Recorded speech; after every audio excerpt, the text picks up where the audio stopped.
ತರುವಿನ ನೆರಳು ಕೊಡುವಂತ ಸುಖವು ಕೊಡುವನು ಕೃಪೆಯ ದಿನವು.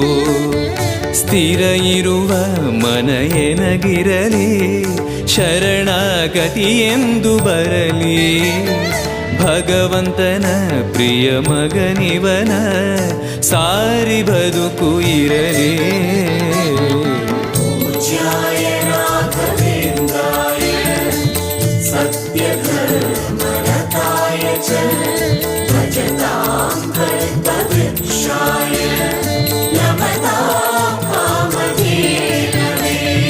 ಆಲಯವೆಂದರೆ ಮಂತ್ರಾಲಯವೇ, ಬೇರೆ ನಾ ಅರಿಯಲಾರೆ.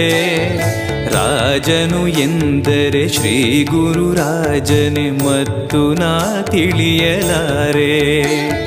ಆಲಯವೆಂದರೆ